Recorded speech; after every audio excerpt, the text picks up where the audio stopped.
Good morning class.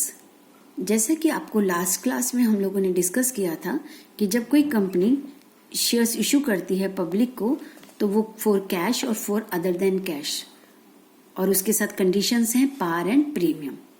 तो सबसे पहले अब हम अकाउंटिंग ट्रीटमेंट सीखते हैं फॉर कैश, कि जब कोई कंपनी कैश के लिए पब्लिक को शेयर इशू करती है तो दो कंडीशंस में है, दो तरह से इशू कर सकती है कि पैसा एक साथ मांगा जाए या इंस्टॉलमेंट्स में, इन लमसम और इन इंस्टॉलमेंट्स। ठीक है, तो सबसे पहले फॉर कैश का लमसम देखते हैं, क्या जर्नल एंट्री करेंगे, फिर इंस्टॉलमेंट्स में कैसे जर्नल एंट्री की जाती है। पहला केस है इन लमसम। फॉर कैश का पहला केस इन लमसम, यानी जब कंपनी ने शेयर्स जो इशू करे हैं उनका पूरा पैसा एक साथ मांगा है। मैंने यहाँ पर एग्जांपल लिया है, सपोज कंपनी ने 6000 शेयर्स इशू करे, एक शेयर 100 रुपए का है तो 6 लाख रुपीस के शेयर्स इशू किए गए और पूरे सब्सक्राइब्ड भी हो गए। तो कंपनी के पास आया क्या, कैश। जर्नल एंट्री देखिए, बैंक अकाउंट डेबिट। अब यहाँ पर जो पैसा आया है 6 लाख रुपीस, वो आपने शेयर्स एक साथ मांगा है पैसा, तो लिखा जाएगा to equity share application and allotment account.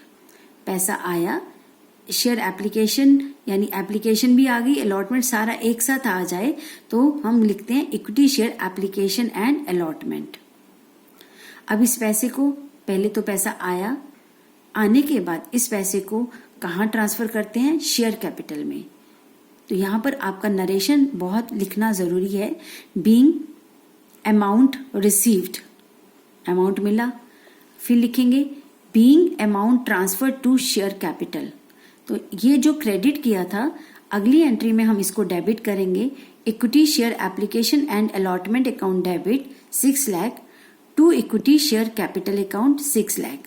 तो आप देखिए, हमें करनी तो ये दोनों तरीके, दोनों ही पड़ेंगी, लेकिन लास्ट में जो एंट्री है, अगर ये क्रेडिट है ये डेबिट है, आपस में कट गई तो लास्ट एंट्री क्या बचती है, bank account debit to equity share capital.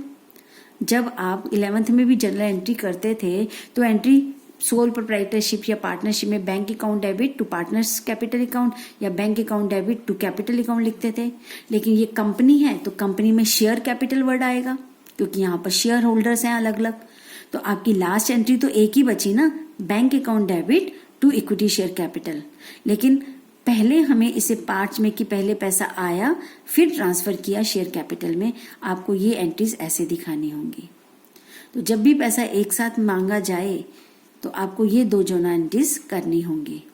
ठीक है, दूसरा आता है इन इंस्टॉलमेंट्स, कि जब पैसा एक साथ ना मांगकर इंस्टॉलमेंट्स में मांगा जाता है। पहले हम इसका क्वेश्चन समझ लीजिए। सेम क्वेश्चन मैंने लिया, 6000 शेयर्स इशू करे ₹100 ईच पर। अब इसकी इंस्टॉलमेंट्स बना दी, पहली इंस्टॉलमेंट 20 रुपए की, दूसरी 30 रुपए की, तीसरी 25 की, फोर्थ इंस्टॉलमेंट है आपकी 25 की। अब ये जो 4 इंस्टॉलमेंट है, एक बार चेक करें कि इसका टोटल 100 रुपीज है। 50, 50, 100, यस, इसका टोटल 100 रुपीज है। लेकिन हमारी अकाउंटिंग में इन इंस्टॉलमेंट्स के क्या नाम है, एप्लीकेशन मनी, ठीक है, उसके बाद अलॉटमेंट मनी, उसके बाद फर्स्ट कॉल मनी, उसके बाद सेकंड के बाद और नहीं है तो सेकंड के साथ ही एक वर्ड ऐड कर दिया, final call, second and final call money. तो इन चारों इंस्टॉलमेंट्स के ये नाम होते हैं।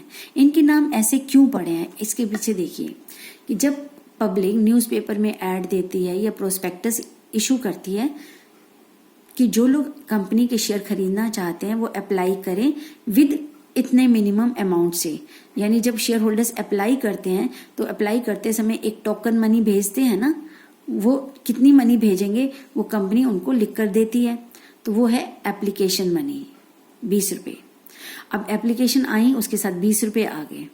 फिर कंपनी ने जिन लोगों को शेयर्स इशू करते हैं, कईयों को नहीं भी करते, तो जब लोग शेयर्स इशू करते हैं तो कहते हैं कि आप शेयर्स आपको अलॉट कर दिए गए, अगर आप सहमत हैं, are you agree to take these shares, तो प्लीज सेंड अलॉटमेंट मनी।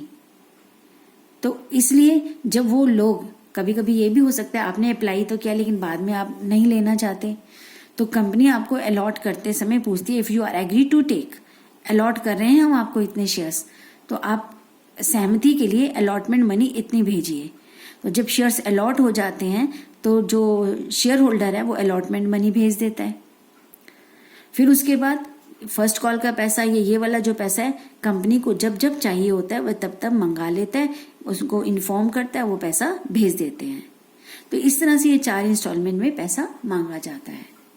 ठीक है, अब हमारी इस क्वेश्चन में, ये एक सिंपल क्वेश्चन लिया मैंने, इस क्वेश्चन में सबसे पहले लोग अप्लाई करेंगे तो कंपनी के हिसाब से सोचो, कंपनी में पैसा आया, क्या आया, 20 रुपए आए। अगर 6000 शेयर्स होल्डर्स ने अप्लाई किया है तो 20 रुपए के हिसाब से पैसा आया। तो हमारी एंट्री हुई bank account debit to equity share application account, क्योंकि एप्लीकेशन की इंस्टॉलमेंट आई है तो इक्विटी शेयर एप्लीकेशन अकाउंट आएंगे। कैसे, 6000 इंटू 20, तो आपका 1,20,000 रुपये आ गया। जब आपको एप्लीकेशन का पैसा आ गया, देखा जाए तो ये एप्लीकेशन का पैसा हमारी शेयर कैपिटल का ही पार्ट है। तो मनी रिसीव करने के बाद हमें इसको ट्रांसफर करना होगा शेयर कैपिटल में। अब यहाँ क्रेडिट किया था, तो अगली एंट्री में equity share application account debit to equity share capital account, capital account में क्रेडिट कर दिया। अब यहाँ देखिए एप्लीकेशन क्रेडिट था, डेबिट था, कट गया, तो बैंक टू शेयर कैपिटल में 1,20,000 आ गया। तो लास्ट एंट्री क्या बची, कैपिटल में 1,20,000, यानी इस पूरे 100 रुपए में से अभी 20 रुपए का अमाउंट कैपिटल में गया है। अब आती है दूसरी इंस्टॉलमेंट की बारी।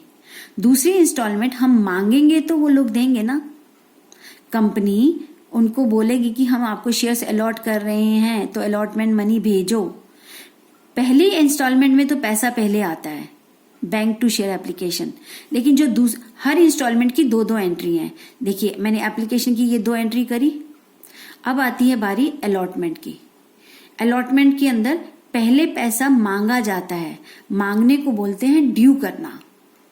तो एंट्री जब मांग रहे हैं हमसे कि पैसा भेजो, तो उसे डेबिट करेंगे, हमारे पास पैसा आना है। Equity share allotment account debit, किस चीज का पैसा मांग रहे हैं, कैपिटल का, टू इक्विटी शेयर कैपिटल का पैसा। ठीक है, अलॉटमेंट में। तो इस केस में ड्यू की entry, being allotment money due, पहली इंस्टॉलमेंट को छोड़ के बाकी जितनी भी इंस्टॉलमेंट्स हैं उसमें पहले हमें मांगना पड़ता है, उसे बोलते हैं ड्यू करना। तो जो मांगना है उसे डेबिट किया। अगर अलॉटमेंट मांग रहे हो तो share allotment account debit to equity share capital. फिर ये पैसा जब आ जाएगा तो एंट्री होगी बैंक अकाउंट डेबिट। कौन सा पैसा आया, अलॉटमेंट का, तो bank account debit to equity share allotment. अब आप देखिए इन 2 एंट्रीज में अलॉटमेंट यहाँ डेबिट है, यहाँ क्रेडिट है, कट गया, तो लास्ट एंट्री क्या बची, बैंक डेबिट में और शेयर कैपिटल क्रेडिट में। यही एंट्री होती है। लेकिन हम इसको एक सिस्टमैटिक तरीके से कर रहे हैं, पहले ड्यू करना फिर रिसीव करना। इस केस में पहले रिसीव हुई थी फिर ट्रांसफर हुई थी। पहले केस को छोड़कर, पहली इंस्टॉलमेंट को छोड़कर बाकी सारी पहले ड्यू होती हैं फिर रिसीव होती हैं। अब ऐसे ही आपकी फर्स्ट कॉल का पैसा आपने मांगा, तो यहाँ पर इक्विटी शेयर अलॉटमेंट की जगह लिखेंगे equity share first call account debit to equity share capital, फिर bank account debit to equity share first call. लेकिन अमाउंट क्या आएगा, फर्स्ट कॉल में 25 गुना 6000, जैसे अलॉटमेंट में 30 से गुना करा था उसमें 25 से करेंगे। इसको देखते हैं।